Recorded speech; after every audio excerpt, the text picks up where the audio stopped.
Hey guys, Wyatt Claypool here.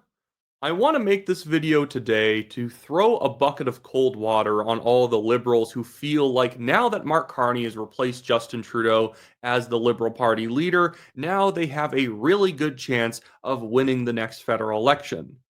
Nay, nay, that is not what is going to happen.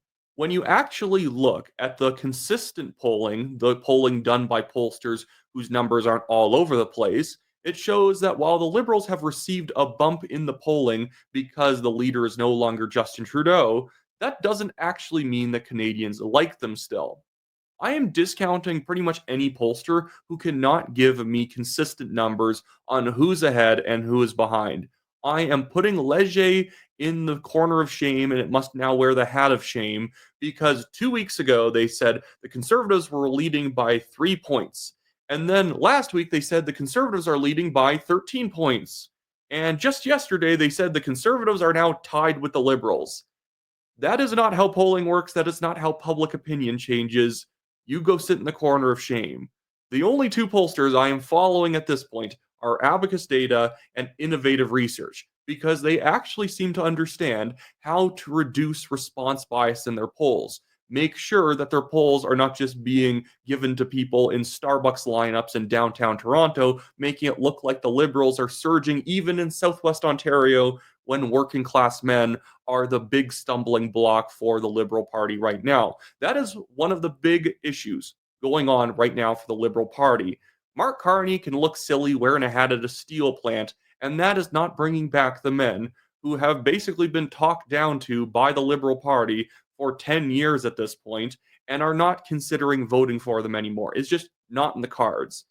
Most of the gains that the Liberals have been making, even in these pollsters I like, they have been gaining in even these polls, has mostly been among people in suburban or urban areas and mostly women.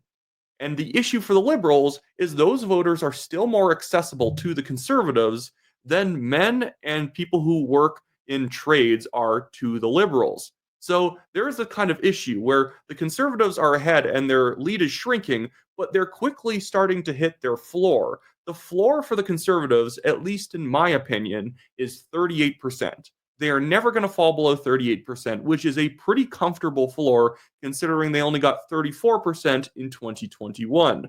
I would be shocked if they got below 40% in the federal election, and really all they need is about 41.5 to 42 in order to secure a majority.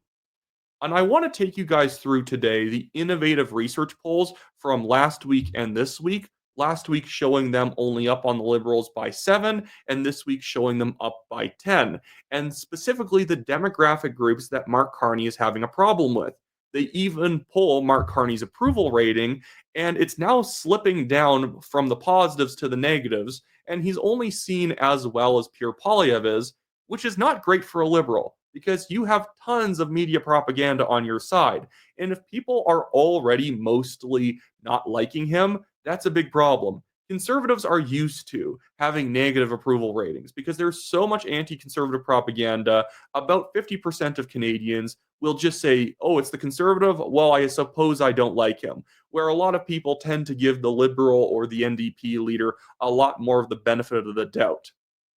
Anyways, before I get into the innovative research poll, guys, just make sure to like this video, subscribe to the channel, comment, do all that great stuff. In fact, share this video with any of your panicking conservative friends who think Mark Carney is some big political juggernaut and he is going to like steal Pierre Poilievre's soul in the next election. It's not happening. Mark Carney is still a boring, uncharismatic leader. We rejected Stephen Dion.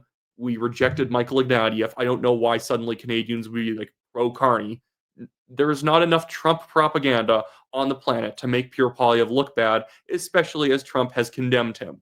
And also, people don't really care because people care about domestic issues. Anyways, here is the innovative research poll from last week. This is actually the personality test they give to people before they poll them. It makes sure that they're not having massive outlier polls because they're ensuring that, the personality of Canadians are not going to shift massively overnight. So they break up people into these different categories as pay as you go moderates, populist conservatives, deferential conservatives, business liberals, and core left. This poll from last week actually seemed to have more core left liberals, and business liberals than usual. And even in this poll, where those demographics are like at 61% or something like that, 64%, even in this poll, with not as many conservatives and moderates polled, the conservatives were still leading by 7 points. And that's because, and I'll just scroll down here quickly. See, they were leading 38 to 31, NDP at 16. This is also why I trust innovative research. Are the NDP floundering right now with Jagmeet Singh as their completely toothless leader? Sure, but the NDP is fundamentally a cult, and about 14% of people are like blood bound to vote for them every single election, whether they have a chance or not. So I think it's fairly realistic. They're going to lose a couple points or so, but they're not going to exactly crater. But they actually poll people on their personality types and who they're planning on voting for. If they have it here, I'm trying to find it. Or do they not have it? I've seen it before. If they don't have it here, then it's just this. For some reason, this one was the one that they didn't include it. But it's the business liberals that currently the Liberal Party is suffering with. A lot of business liberals will not vote Liberal. I think I do have it in the next one, so maybe I'll just pull that one up. But last week, they're behind by 7, or the Liberals are behind by 7, Conservatives up by 7. This week, the Conservatives are up by 10. And I want to show you that this being a more, I think, realistic mix of people voting. There's a few more moderates, there's a few less business liberals, left liberals, and core left people, and a couple extra populist and deferential conservatives. That in this environment, the conservatives are actually able to gain a pretty massive lead of 37 to 28. And I do believe with those undecided voters, they're mostly probably going to be splitting towards the conservatives. And here is the problem, too. This is the leadership aspect of it all. Mark Carney, when he first announced, was polling at probably a +2 or a +3. And then for a brief bit of time, he was polling around, +7, +9. That's natural that he's not going to be wildly popular or wildly unpopular when he first announces, because nobody knows anything about him. For a long time, Pierre Poilievre, or just conservative leaders in general, had very bad reputations, being in the -20 or 15 range. When Poilievre became conservative leader, after several months, when it got into the spring and summer of 2023, he started getting a positive approval rating. Again, because of anti-conservative propaganda, he was only ever hovering around like +4, +5 or so, but that is a big win for the conservatives. Back in around February or December-ish, then he dipped down when the Liberal leadership race was going on, and people who were maybe default Liberals who couldn't bring themselves to vote Liberal again, knowing that, hey, it might be a better leader, it might not be Justin Trudeau anymore, then they kind of turned on the Conservatives for a brief bit to see what was going on. And now you'll see, as the Liberal leadership race was kind of finishing up, and it was very clear it was going to be Mark Carney, basically 95% chance it was going to be him, and it was almost guaranteed to be him because it was effectively a WWE staged leadership race. Now Poilievre has jumped back up. He's at -4, not amazing, but it's actually pretty decent for a conservative. But Mark Carney is now at a -3% rating, very, very early on to his leadership, despite constant gushing coverage of his campaign, constant gushing coverage of his resume. And again, Canadians are not going to vote for people based on their resumes. We are not French voters in France who need politicians to write very eloquent sounding memoirs before the campaign to show that they're literary men and women, even though they still suck at their jobs. We more so care about, hey, what's the person's actual record? And as Mark Carney's record has come out, it hasn't been great. Now I want to show you guys another poll that I think is quite telling. There is a poll question that innovative research has been asking people, that the poll question goes like this on screen. They ask people, do you agree or disagree with the following statement? And it says, the Liberals may have their problems, but they're still the best party to form government. Strongly agree is 17%. That makes sense. The Liberals are at around, 28, 27%. Obviously, there's going to be a base who says that they're the best. Somewhat agree is 22. Neither agree nor disagree is 17. And then you have somewhat disagree 10, strongly disagree 31, and don't know 3. Remember, too, that somewhat agree and neither agree or nor disagree are going to have people who vote NDP and block in it and green as well, because they know they can't form government. Right now, the Liberals are running with a soft base of 13% core Liberals and 9% soft Liberals who are effectively the people they're having to rely on. They don't even have above a 20% core base of Liberals who think that they are the best people for the job. The problem there is that the Conservatives, and what you'll see is there are on this own bar graph, in this question, the people who were not in favor of the Liberals forming government, 28% are rated as hostile to the Liberals, and 23% are soft anti-Liberal party. That is horrible. The Liberals literally have like a half to a third of the people that would are hate them like them enough that they're probably going to vote for them. And I say probably because 13% are definitely, 9% are generally committed, but could be swayed. And that's the problem. I want to go find if I can find the chart of men right now. The problem that they have is that they are relying, again, like I've been saying, on voters who are actually more likely to switch to the Conservatives than Conservatives are relying on voters who might switch to the Liberals. Um, trying to find other things here. I don't need to cover that anymore. I can jump onto another one. They don't have the gender stuff. This is always the annoying thing with pollsters is that they'll have great poll results, but then by the next poll they stop showing you as much detail. But yes, the main gain actually that the Conservatives have made outside of just men in general has specifically been people who work in private sector unions. Those people who work on construction sites, oil rigs, who work in even grocery stores and whatnot, they don't like the inflation the Liberals have brought on. They don't like the carbon tax.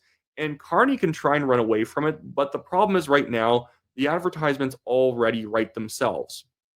And I'm also going to show you guys the chart of the current polls because I think it also gives the lie to some pollsters like being onto something when they can't seem to decide where they actually stand on how the Liberals and Conservatives are doing. It's like, so look at that. Leger, back on March 1st, 13% Conservative. Yesterday, or on the 9th, it's a tie. Sorry, but I don't believe you. But let's just quickly jump into Abacus data here because they do good breakdowns of gender. This is just going to be my point. They're saying plus 12 Conservative. Maybe read that on a bit of a curve. Assume there may be a couple points underneath just for the sake of argument. Let's go see what men and women are currently thinking about this government and economy. Oh, and here's a great chart. Time for change or re-elect the Liberals. While this was last week, there are only 20% of people who think the Liberals should be re-elected. Is that better than where they were last year? Yeah, like a few points better. It's basically where they were in August of 2023, and they were not doing well back then. So they are currently at August 2023 numbers, when the Liberals were in full panic mode. And yet I'm supposed to be panicking as a conservative, believing that the Liberals are making a big comeback when they are at the numbers where the Liberals knew they were screwed back in August. And again, most people think it's generally time for change, but yeah, and there are good alternatives. 48% believe that it's time for change and there are good alternatives. 32% still want change, but they're not sure if there are good alternatives. And those people can be swayed if they see enough good messaging from different parties. I think I want here, and they also found the same thing. Look at Mark Carney. His disapproval rating is climbing up faster than his approval rating has been. He got an initial shock of approval at the very start because he was running for the Liberals, so a bunch of Liberals start saying they like him. But since then, he went from 33 to 36 in 3 or 4 weeks. But he went from 20 to 26 in those same 3 or 4 weeks. And now I just want to quickly move on to the gender stuff because I do think it is a good, I think it is a good general study of what people are thinking. Here's men and women in this poll that puts the Conservatives plus 12 ahead of the Liberals. Again, assume it's overpolling the Conservatives by a couple of points. I'm not even sure about that. Men, the Conservatives are winning 44%. The Liberals are only winning 29. But you go to women. On this one, the Conservatives are still winning 39 to 30. even if you tighten that up more, the Liberals need to be decisively winning one of the genders, or they are going to lose because the Conservatives are already decisively winning men, like by double digits. They are winning them. What is that? 15-point lead for on men, whereas the Conservatives still have a 9-point lead. Even if that shrinks down and they're tied on women, the Conservatives still win. The Liberals are only right now gaining ground when it comes to like urban and suburban areas that they already won back in 2021. They're still in the rebuilding phase. But anyways, one thing I do want to address here is that can the Conservatives lose? Of course, literally any party can win or lose because things happen. I think right now the election is really deciding, are the Conservatives going to get a majority government or a minority government? And in effect, you could say a minority is a loss because the rhetoric coming out of the Liberals and the NDP and the Greens and the Bloc are that the Conservatives are so bad. Maybe the Bloc would work with them, but in general, the Conservatives are so bad. We have to stop them.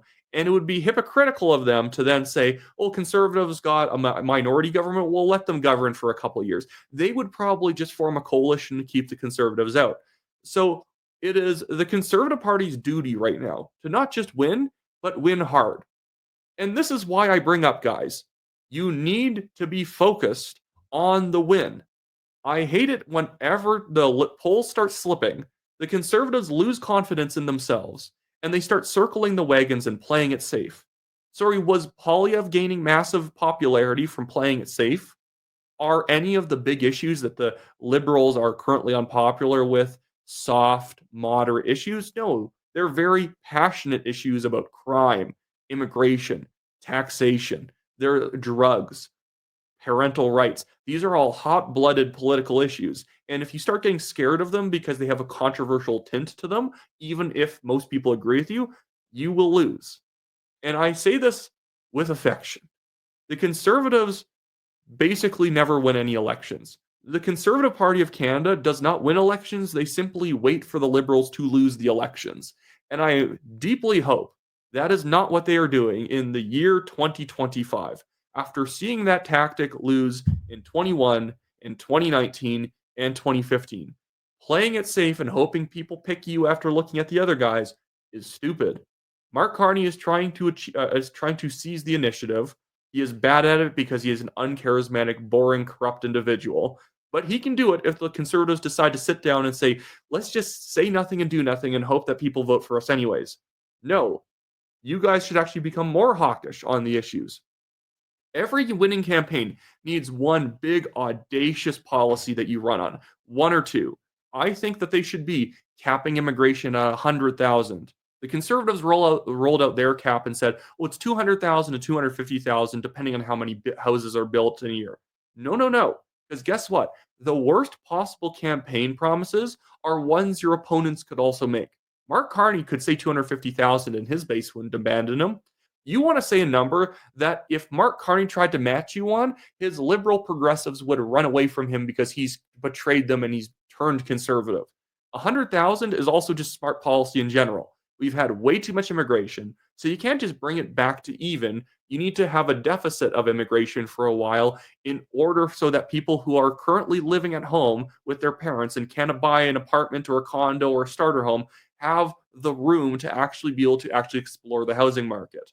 Because bringing in the same amount of immigrants as there are houses being built is just going to basically guarantee that prices stay extremely high and there is no supply for people to compete for who currently want it or who are in the country right now. Another one, guys, getting rid of the carbon tax is a great policy. Now we should be pivoting towards saying, guess what? 2% across the board tax reduction in the first year of the government. And by the fourth year, I want the tax burden in this country on the federal level to fall from 15 to 20%. We should have Canadians, corporations, every individual overall paying 18% less taxes on average because that's how you lower prices. You can't lower prices by lowering regulations or just getting rid of the carbon tax. Will that help things? Sure, but it's not the majority of the problem. The majority of the problem is the fact that Canadians in the upper tax brackets pay 33% of their income in taxes. Even the bottom tiers are like 12 and 15%. It's our country is severely overtaxed. So you have to run on a big, audacious tax cut. You need to run on like willing to use the notwithstanding clause if judges try and strike down mandatory minimum sentences from rapists and repeat violent offenders. Everyone wants to say that sounds dictatorial. Everyone understands that judges are the issue and nobody is against the notwithstanding clause when it makes sense. Run on something controversial that gets people talking, because when people talk, what they will eventually conclude is, well, Pierre's kind of right. Even if the Toronto Star, the Red Star, is condemning you, if you stand for the right issues, people from listening to it a few times will be like, well, he's kind of right. I don't really care about the liberals trying to woke scold him for saying that because he's kind of right. This happened in British Columbia. The BC Conservative HQ team would get cold feet about something purely sensible a candidate said, and they would say, can you please shut up about that? Even if 80% of people heard what the person said, they would have agreed with them. Just say things that people agree with that other campaigns are unwilling to say. Saying things that everyone can agree with universally, no matter the ideology, is stupid because elections are not won on things that everyone already agrees on. It's won on things that a plurality, a majority of people agree on, but the current minority position is what rules. Immigration is a great one. Crime is a great one. Drugs are a great one. Parental rights are a great one. Target those issues and you will win way more voters. Stop taking your foot off the gas because that's how you will lose a race. It legitimately is as stupid as like being in an actual like NASCAR race and you're currently like 100 meters ahead of your opponent, but they're closing the gap. So you take your foot off the gas in order to think that, well, I just don't want to touch anything. So I want to maintain my lead. So we're just going to touch nothing because we're currently ahead, and me making any turns, me putting my foot on the gas or anything, that's a decision. And I'm going to stop making decisions to try and maintain this lead.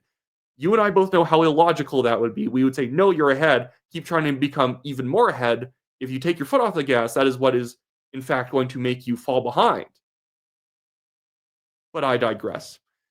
Anyways, so that's it for me today, guys. If you agree with my takes, by the way, you should sign up to my website, WyattClaypool.com, linked in the description below, as well as pinned in the comments. I just do that so that if there's ever a good nomination race going on and there's a good amount of you who live in that riding area, I can call you, I can email you, and let you know a couple good candidates that you should consider so that we have the most conservative and the most winnable candidates in every single riding. That's another thing, conservatives, get a hold of your nomination processes. When you pick bland candidates from above, what you will have is bland results. In fact, I had a great idea this was given to me by a politician currently sitting in office somewhere in Canada. They said, in urban ridings, the Conservatives should just appoint candidates. And that's not because they shouldn't respect nomination processes. It's that nobody even wants these candidates. So by holding a nomination, they're wasting time because they usually have to convince people to run anyways who don't really want to because they know they're going to get beat. Appoint a candidate early and appoint somebody who's slightly eccentric because they can get attention in a city riding where campaigning is very tough. Why do you think Rob Ford won the mayoral election in 2010? He is an out-of-the-box, eccentric candidate, but guess what? That got him attention, and it got attention on his message of respecting taxpayers, cutting wasteful spending, and reducing commercial and individual property taxes, cracking down on crime, and doing all that stuff. Regardless, anyways, like, share, and subscribe, guys. Thanks for watching the show. See you guys all later.